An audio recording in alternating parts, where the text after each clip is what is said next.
Good morning বন্ধুরা, আশা করি আপনারা সবাই খুব ভালো আছেন। আমার চ্যানেল দ্য কুকস এন্ড কম্প্যানিয়নে আপনাদের সবাইকে স্বাগত জানাই। বন্ধুরা, আজ আমি আপনাদের সহজ পদ্ধতিতে পাটিসাপটা বানিয়ে দেখাবো। যারা প্রথমবার পাটিসাপটা বানাচ্ছেন তারা এই পদ্ধতিটা ফলো করবেন, আশা করি কোনো সমস্যা হবে না। চলুন তাহলে বেশি দেরি না করে শুরু করা যাক।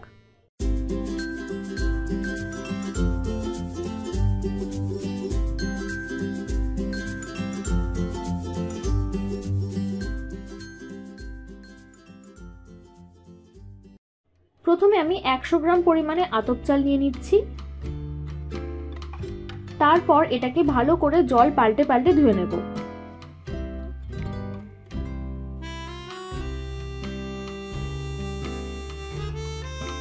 এবার এটাকে আমি 4 থেকে 5 ঘন্টার জন্য জলে ভিজিয়ে রেখে একটা মিক্সার জারে নিয়ে নেব।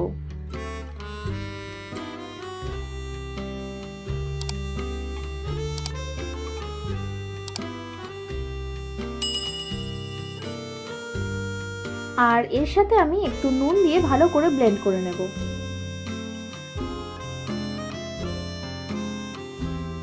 এই দেখুন, চালটা আমার ভালো মতো ব্লেন্ড হয়ে গেছে। আচ্ছা, আপনারা যদি এতটা প্রসেস না করতে চান তাহলে সিম্পল আতপ চালের গুঁড়োও ব্যবহার করতে পারেন। যাই হোক, এবার আমি এই চাল বাটাটা একটা বড় বাটিতে নিয়ে নিচ্ছি। তারপর এর সাথে আমি 2 বাটি পরিমাণ ময়দা অ্যাড করছি।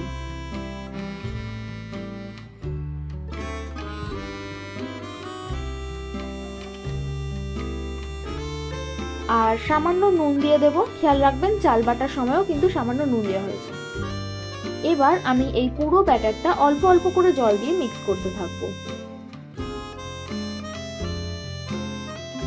এটাকে কিন্তু সময় নিয়ে স্মুথ ভাবে মিক্স করতে হবে, যাতে কোনো লাম্পস না থেকে যায়। এই দেখুন, ব্যাটারটা এখানে স্মুথ ভাবে মিক্স হয়ে গেছে। আর এটাকে এইভাবে আঙুলে নিয়ে চেক করবেন। যদি দেখেন আঙুলে লেগে আছে তাহলে বুঝবেন ব্যাটারটা একদম ঠিকঠাক হয়েছে। এবার আমি একটা নারকেলের পুর তৈরি করে নেব। তার জন্য কড়াইতে পরিমাণ মতো খেজুর গুড়ের পাটালি দিয়ে দিচ্ছি।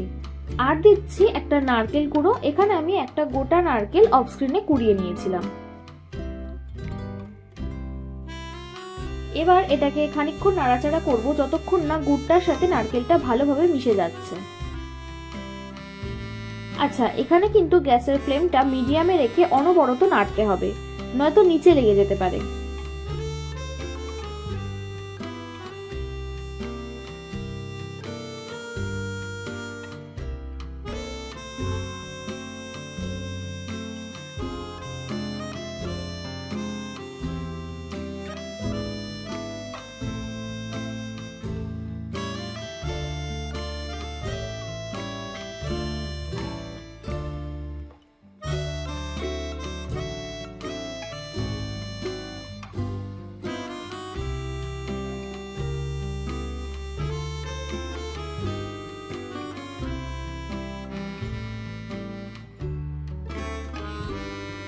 এই দেখুন, নারকেলের পুর কিন্তু একদম রেডি।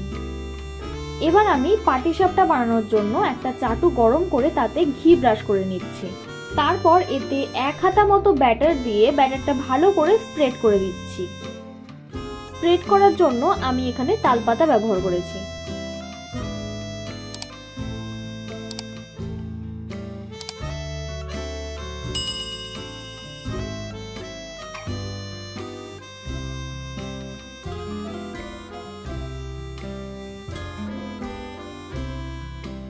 এবার আমি সঙ্গে সঙ্গে মাঝখানে নারকেলের পুরটা দিয়ে দেব।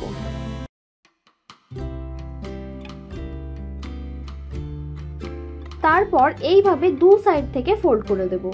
ব্যাস, এটা কিন্তু এতটাই সহজ।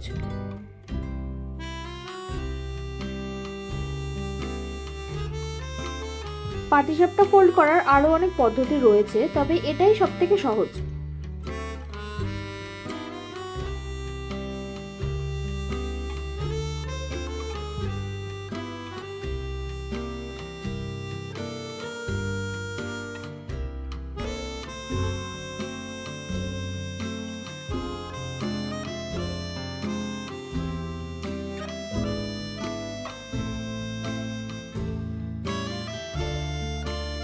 এই একইভাবে আমি বাকিগুলো করে নেব।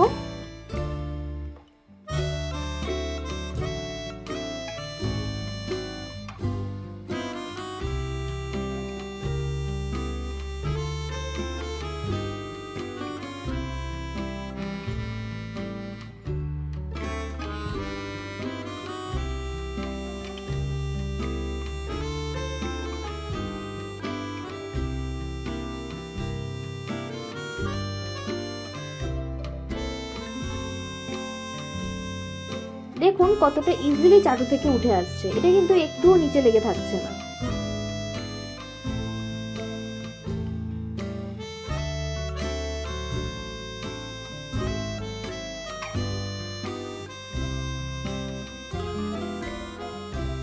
আচ্ছা, এইভাবে আমি এটা সন্দেশ দিয়েও দেখিয়ে দিচ্ছি।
বন্ধুরা, আরো অনেক ফ্লেভারে কিন্তু পাটিসাপটা বানানো যায়। আপনারা যদি দেখতে চান তাহলে আমাকে কমেন্ট করে অবশ্যই জানাবেন।